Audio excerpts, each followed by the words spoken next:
With CitizenCon and Star Citizen 4.32 fast approaching, there is a lot going on currently in the verse, both on the live build and the PTU. CAG is cooking. There is a lot of stuff that has hit the verse recently that probably a lot of you don't even know about. But today, we are going to go over some of those changes and changes that is to come in the near future to Star Citizen. But hey, it's FC here, and I'd like to welcome everyone back to another episode of Squawk Talk.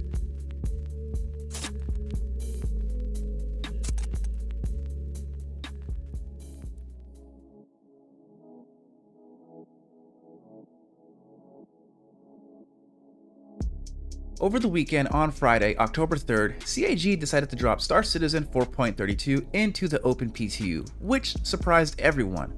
On Thursday, it was EVO. Early Friday, it was PTU Wave 1, but then later on that exact same day, CAG decided to let the PTU be open to all waves, which again surprised everybody. Now, in Star Citizen 4.32 during Wave 1 PTU testing, they added a bunch. Now, I want to go over just a couple of them, then we can go over what they are afterwards.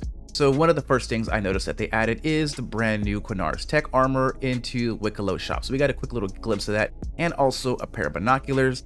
Now at the Onyx ASD facilities, they added a whole new area for a boss fight. They teased it already of the snake-like creature thing, but now there is actually a room with audio. The creature's not in yet, but we should see it pop in sooner or later. And then they also added a whole new site to the ASD facility. I'm calling it Site C because it is the excavation site.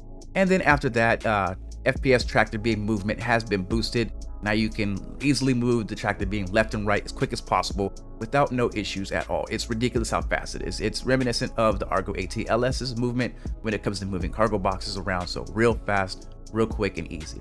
Then salvage refactor, and then they also added cargo decks on the exterior sides of space stations so you can EVA to it and then, move your cargo from your ship to the platform in order to, properly move your cargo.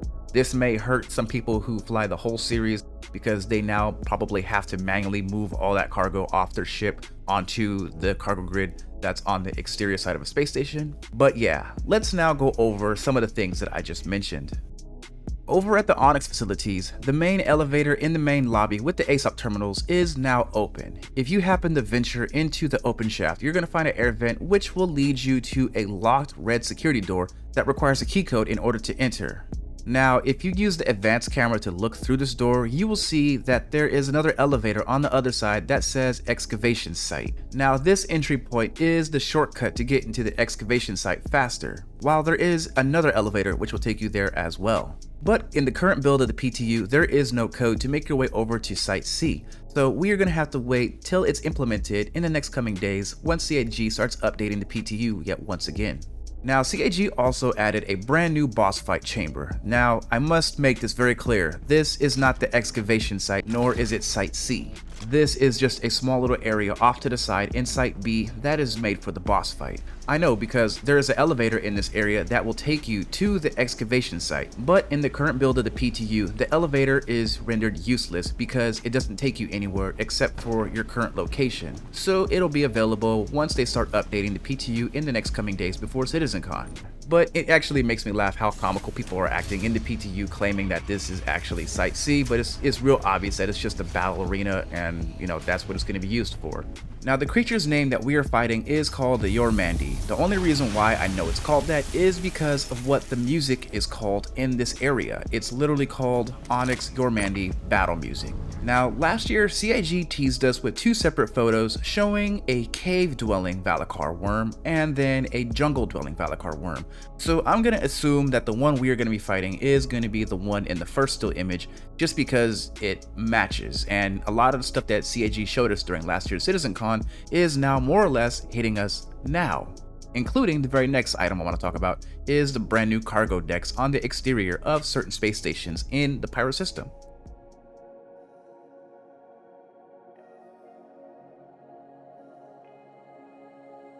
Cargo running is about to get a hell of a lot more complicated for the cargo haulers in Star Citizen 4.32. CAG is finally adding the external cargo decks that you would use for your bigger cargo ships out there in the verse. So for the cargo haulers of the verse, I don't believe that this is going to hurt you nor stop you in any way whatsoever. I do believe you're still going to have your areas where you can automatically load and unload your cargo using the automated system. I do believe it charges a fee. I do believe you're going to be able to continue using and utilizing that feature of the game. It will be hurtful to the cargo haulers of Star Citizen if they just rip that from you guys. If they forced you to manually move all of your cargo off your whole D onto this platform, where a chance of it could vanish or disappear until it's further developed down the road. So yeah, I ran some tests with it. It's really cool. I did have some issues of cargo flying off the deck itself after spawning cargo on it.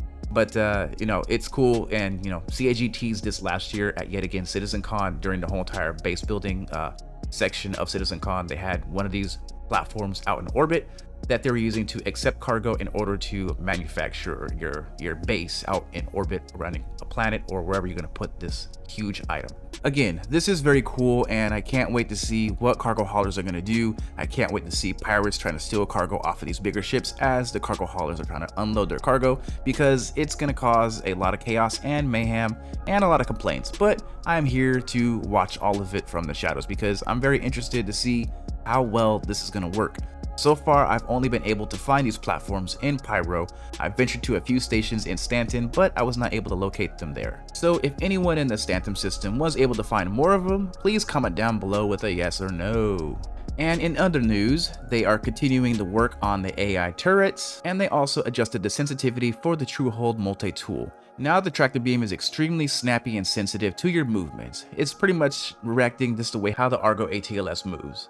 Now, let's talk about a heavy hitter that a lot of people are excited and talking about in the verse, and that is going to be how salvage is going to be a little different. The Reclaimer, the Vulture, and they didn't mention anything about the Fortune, but all these ships are getting some form of a rework for the way how they work. They munch a little different, they intake stuff a little different.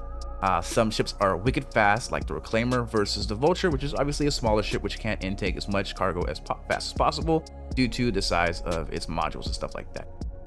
But playing around with the Reclaimer versus the Vulture in the PTU, I realized that I was just sucking things down with the Reclaimer. So if you guys are salvage heads out there, it might be the time to pick one up because it's looking quite beneficial for you guys out there. It's fun, it's fast, and it's quick. There's profit, and yeah, you walk into it and it just looks like something that people who do salvage are gonna greatly appreciate and enjoy. They're just doing a good job. Now for the Vulture, they did make it a little different. I've seen people in global and my own experiences just feeling it out, seeing how it works. It feels like the tractor beams are a little bit more tighter. They're not as wide. You're now able to be farther away from whatever you're salvaging, but there is just a couple hit or misses with the Vulture. But that Reclaimer though, choice.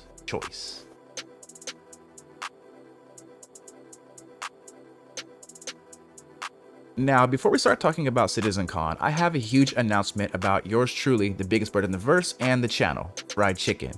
CIG has reached out to me and invited me to join their affiliated program, which means I am now going to be able to have more ship giveaways more regularly, which is a benefit for you guys, and then I'm going to also have a few other side perks on the side due to NDA reasons that I can't talk about. But I'm overall excited to be getting absorbed by the company that I've been playing for years, playing the game for 10 years, been supporting them, and just overall enjoying it. They said that they liked my attitude, my videos, and the way how I overall carry myself. So now I'm gonna be partnered with CIG, doing more ship giveaways regularly, and also delivering that good fried chicken seasoning to you guys as my regular content proceeds to go on.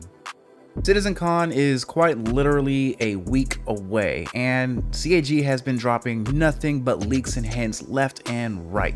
Also, this next coming week from Monday to that Friday, we should see an exponential amount of updates hitting the PTU as they prepare for CitizenCon and whatever they decide to release during that event into the live build of the PTU. We should expect to see the Anvil Paladin drop during CitizenCon and the Perseus during IAE. It's not really set in stone, but people are suspecting that the Paladin is going to be the main ship of choice at CitizenCon. So that's going to be cool. I can't wait to run a gunboat battle, the Paladin versus the Redeemer, because I think those two ships are going to be an almost equal match when it comes to DPS and firepower, or maybe it'll be the Paladin versus the Hammerhead. Who knows, but I can't wait to run two fully crewed ships and see who comes out on top. Now, we should also expect to see, progress on ships that has been in development for years now. You know, the older ships that they've been talking about releasing here and there, you know, Orion, Perseus, other versions of other ships, all should be talked about and mentioned. These older vessels, I'm expecting to see a small little snippet just designated for them, which will be cool because CIG announced that they're no longer going to sell concepts anymore. So if they're going to do that, then they should actually work on the older vessels. So in my hopes and light, I hope to see that they're going to talk about that exactly. CIG is also going to be releasing a brand new light fighter during the event. Now this part actually cracks me up a lot because I've watched a lot of other content creators trying to speculate exactly what this light fighter is and who it's made by. I've actually mentioned this before in a past Squawk Talk, telling you exactly what it is. In between of August and September, CIG ran a contest for a 30-second video, and in the description of this contest, they actually tell you what the prize is and when it's going to be announced. On October 11th, of course. It's going to be a brand new light fighter from Kruger Intergalactic with LTI and a game package. It's unannounced, so literally that's it. I'm going to put it on the screen so you guys can read it yourself, and there's a link down below in the description just in case you want to check it out. Scroll down to bulletin point number 8 and look at the prizes, and it'll literally say it right there. Read a little bit above it and it'll tell you when it's going to have its official debut release. But yeah, it cracks me up that people don't understand, or read a little bit to get the actual answer to what they actually want. And boom, that is pretty much it. That is Squawk Talk for today. Now keep in mind, today is Monday and we're gonna see a huge amount of updates and things being added to the PTU. Right now we just got, we're just tipping our big toes into the water right now, into the drink. But over the course of the next week, as they prepare for CitizenCon, we're going to see so many things being put into the PTU, and I can't wait for it. Hopefully we get to touch the Paladin on Friday, right before CitizenCon hits on Saturday, but we don't know. Just expect a huge ship sale, maybe a free fly, and all the typical bells and whistles that CIG throws out at everyone during their CitizenCon. There's obviously going to be, CitizenCon specific skins and items, the goodie pack. They're going to release more of the goodie pack to the general public, show you guys what the question marks on the list are, which I'm all for. I can't wait to see what they have in store since this is, the end of the year for CIG. CitizenCon and IAE is technically their end of the year for their universe, pretty much. Everything happens and caters around these two portions of the year. This is why we have CitizenCon in October, IAE in November, and then for Invictus, it's sometimes in May and June, depending how they feel like dropping it, but it's always almost the exact same time throughout the year. So I'm all for it. I can't wait to see what happens, see what they're going to drop. I really wished they would put the Perseus out during CitizenCon, but everyone is saying and leaning towards it being the Paladin, so that'll be cool. I can't wait to get my hands on it. I own one, and I got it in that cool black paint job, and I can't wait to test it out with the full crew to see how damaging it has, and hopefully it has automatic reloading. I doubt it, but you never know what CIG do, because as I always say, CIG do as CIG do. But please don't forget to rate, comment, and subscribe. Tell me down below what your guys' opinions are or thoughts on the upcoming CitizenCon event, if you're excited or not excited, if it's just another year rotation as usual. Let me know down below. But yeah, I am the biggest bird in the verse, FC, aka Fried Chicken. Thank you for watching.